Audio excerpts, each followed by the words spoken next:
Hi guys, Luton here, and back with more Star Citizen news, I guess. So, I said that I was going to be talking a lot more about Star Citizen lately, and there's a hell of a thing come up this week. So, the Escapist made an article, or several articles actually, talking about Star Citizen and how it is essentially a doomed quagmire of hatred and poor management, and essentially just a gigantic pyramid scheme. Whereby they're just literally siphoning people's money from this, who are investing and wanting to be part of the project and who have backed the Kickstarter and who are crowdfunding it. And they're basing this off of a load of anonymous sources and some ramblings from Derek Smart. Now, again, first of all, just want to say this is a non-scripted video. I'm just literally free talking about this. I'm just whatever's coming into my mind. I will put some links down below for the articles and any sort of reference things if I can find them, so they're there.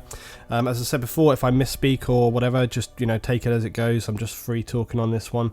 And also, but let me say right out of the gate, my opinion about this article is that the Escapist's piece it's a badly construed piece of work, and it seems to have an agenda from the outset. It's not about objective constructive journalism in any sense or form. It seems to really be just aiming straight for Star Citizen and CIG to bring it down, rather than trying to say, well, look, here's some people's opinions, maybe they're right, maybe they're wrong. They take it all as kind of gospel fact.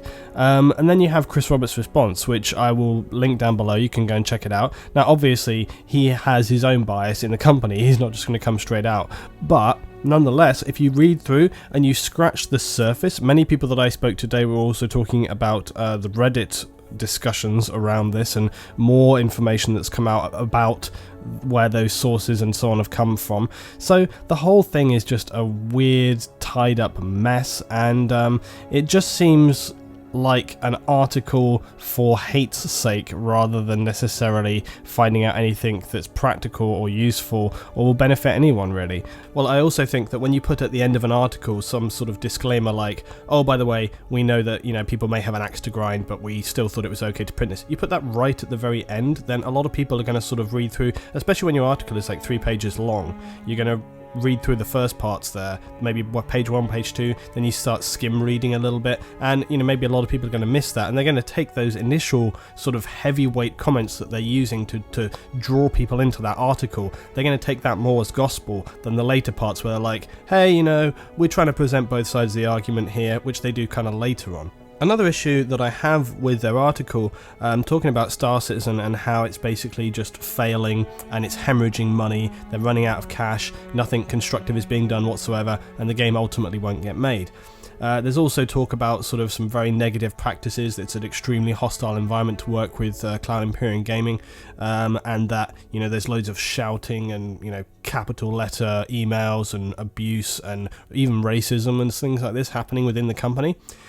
An important point to note is that most of the time when they're mentioning those things, and most of these things are coming from these anonymous people who, as I say, whatever way you look at it, most people who are fired from a company don't take that very well. And it would be fair to say that they are going to have, they're going to want to get back, they're going to want to have some revenge. No matter how much they say, oh no, we're just trying to, we're just trying to look out for everybody. We have that doesn't stack up for me. Now, the thing for me is that in the article, when a lot of these anonymous sources are talking about things, there's a lot of, you have to really look at wordage, and I always look at the way things are worded very carefully. I work in design, so I'm often looking at sort of marketing adverts and things along these lines. When I'm looking at adverts, I'm always looking at the way an advert is worded, because its use of words is very, very important, and it's something that a lot of people will miss when they're reading through things. Now, a lot of the wording that they use in the article are things like allegedly, was heard to say, all of these kind of things. What that essentially means is it could have or could not have happened. It's not factual. And other things when they're talking about the money, when they're saying like it's been, they've been heard to say that they've spent most of the money. Really? Well, where's the evidence to back that up? there seems to be almost no evidence. All of this entire article that the Escapist have put together seems to be brought almost on sort of hearsay from the people who already have an automatic bias. If this was a trial, they'd have been laughed out of the court. You know, some people who have a bias against the people that they're, you know, they've got an axe to grind against them. They have no actual evidence. They have no emails. There were nowhere in any of the things that they referenced are there any specific emails that they say like, oh, you know, we had access to this email and we saw it. No, it's all things that are like allegedly heard. You know, Chinese whispers. It's a nonsense, really. So, I mean, yeah, I don't like their article whatsoever. I think it's a bit of a shambles, and it feels a bit of a view grabber, really. You know, they've sort of put it out there. They know that it's going to be something that winds people up, and it's something that a lot of people obviously don't want to hear. So it's that kind of article you put out there which you know is going to piss people off. It's going to generate, you know, there's many ways that you can generate a ton of sort of trending views nowadays. One is to put out content before it's released, and then people are like, oh my god, you know, they go straight to it. Another thing is if you have a giant celebrity involved. Again, that's going to be something that generates views. But another one, and this is something that I see online a lot, is the deliberate negative drive.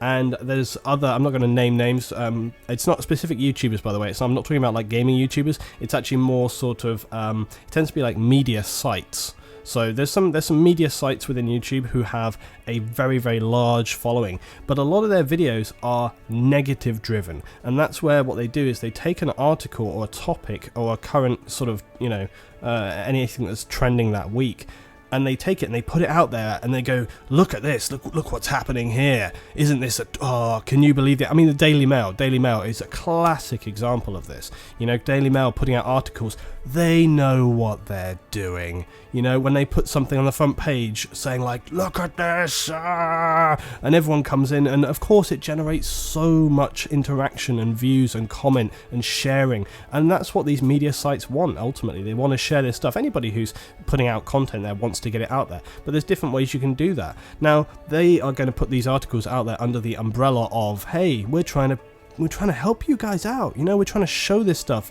we're trying to get under the skin and really find out what's going on there. Well, maybe a better way of doing that would be to not speak to people who have a horrific bias. Now, they also try to lean against things and say the fact that the people who have spoken out against Cloud Imperium Gaming and Star Citizen all said the same thing. So hey, look, if you have like 5 or 6 people all saying the same thing, there must be something to it, right? Well, no, again, it's another one of those kind of misconceptions. Just because you have 5 or 6 people all kind of saying the same thing, it does not automatically equate, especially when you have a company who has hundreds or more, you know, lots and lots and lots of employees. 5 or 6 people who are a bit disgruntled, who have either been fired or just didn't like where they were working and left. I mean, you know, I work professionally. I work in a business. I've had several jobs within what I do, and there have been people who have been fired or people who have left of their own accord because they didn't like the way things were going. But was I bothered by those things? No. There was some, you know, where I had worked, you know, there's people who have left who didn't like something there, or they felt like something wasn't the right way. But for me personally, I don't see what that issue is. I don't see that was a problem at all. So it's a very kind of skewed, and the way they present it is this very kind of like investigative journalism. We have found this stuff out, but it's very, very spurious, seriously.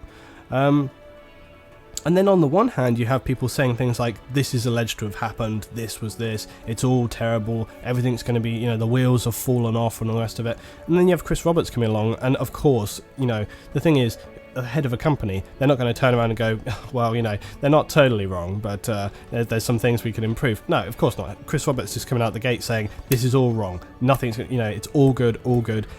So you're stuck between a rock and a hard place, really, because on the one hand you have the horrifically biased people saying it's all terrible, it sucks, you've thrown your money away, it's all gone wrong, and then you have Chris Roberts saying this is going to be the best thing that's ever been made in the history of the universe. Where is the reality? Well, the reality is probably somewhere in the middle. They're probably having some issues because the project that they're trying to create is massive, and the scope of it is beyond what people have tried to really do before. That's why we see these delays, because what they're trying to create is so massive, and so it's one of these things where you think like, yeah, we can get that done in that time, and then it gets to that date and you're like, oh god, it's going to have to go a bit further and a bit further, a bit further. I mean, ultimately, people want to see the quality of product there, and I think many people would rather it come when it comes than sort of push it out the gate before it's too late and just have like half a product, right? On the other hand, we should try and keep feet on the ground. This is the kind of thing which is very, very easy to sort of float off into your imagination and just be like, oh my god, it can be this, and it can be this, and it can be this, and be this. You know, the amount of conversations that I've had in TeamSpeak channels that go on till like 4 a.m, where we're just literally just theory crafting and discussing all of the things that could be possible. What if this? What if this? Oh my god, can you imagine? And it just goes on and on. And you drift off into this imagination land where you're sort of thinking like, oh my god, you could have like 20 gigantic hull ships like coming in, you know. Of course, the possibilities in your imagination are endless, but there's a reality barrier there where only some things are possible. Now, there's a couple of other things that I want to mention though as well when it comes to projects. Now, a major focus for the Escapist articles that they're talking about with Star Citizen is the fact that the project is like overrunning, the budget's disappearing, and all of these things, and that essentially it's a con, that they're promising something that they can't possibly deliver. Well, there's a couple of other things that I would say in response to that. One is, there are many, many examples, and you know, I can think of a couple here and there off the top of my head, but I know that there's so many out there, and this is because this is an unscripted video today, and because I'm just literally thinking about stuff as I go along here. I haven't taken the time to go and find all these things, but if you seriously just Google it, you'll find so many. Look up things like, you know, failed businesses that became profitable, failed businessmen who became like super rich or whatever. Look up things like projects that were over budget but were amazing things. You know, so for example, one that came to my mind was Blade Runner. Okay, Blade Runner is a seminal film. It is the foundation for so many modern science fiction films. Blade Runner was a plagued production. There's so many films that you would think of as classics were plagued by, you know, over budget, over time, people left the project, failure. You know, for example, with Blade Runner, I mean, I think I remember with like the script, it went through like 3 or 4 or 5 different people because they sort of rewrote it. It was over budget and sort of running late almost as from when it began. It had so many issues. There's a documentary about it. You can go find it. You can go check it out. And there's many, many examples of that. The same with other games. So many games over budget, over time. People leave. People have an axe to grind. They argue, blah, blah, blah.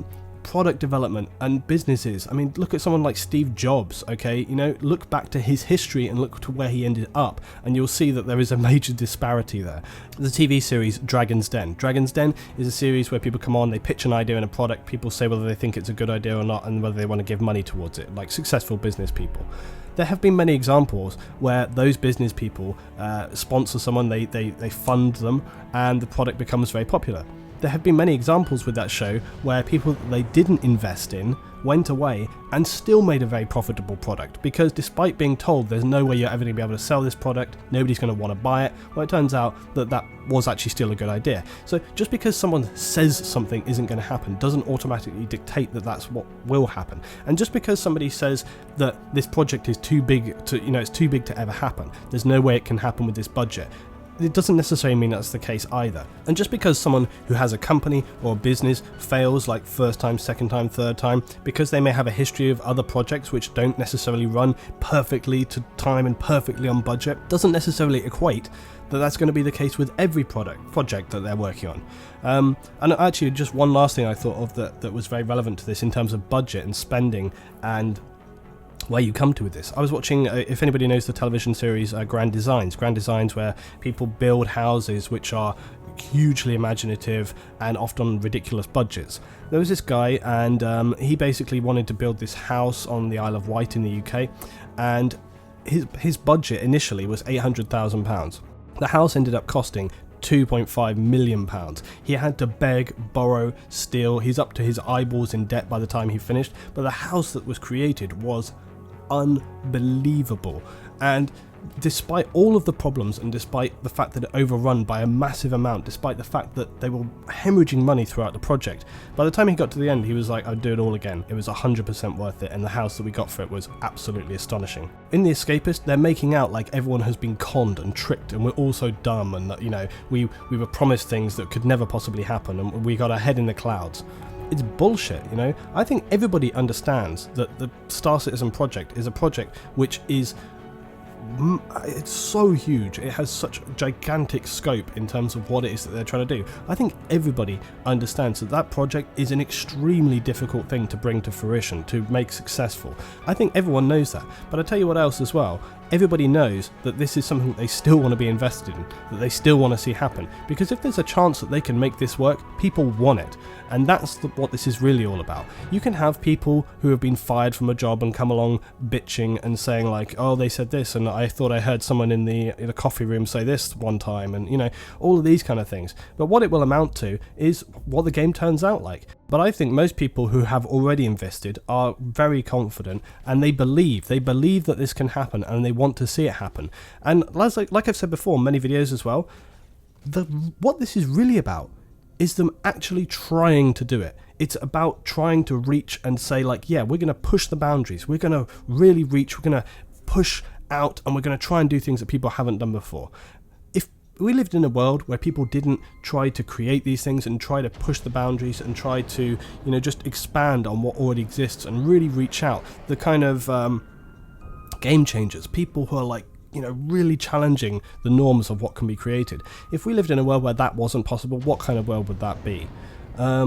It's a very cynical attitude to assume that everybody's out to screw everybody over and that everything's a con. I should know, I'm an insanely cynical person, but I believe in Star Citizen.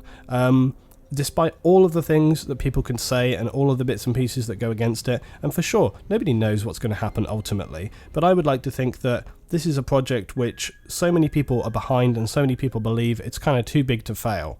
Tell me what your thoughts are below about Star Citizen as a game. I'll link all of the articles and reference materials. Just interested to see people who have backed the project and what their opinion is about this.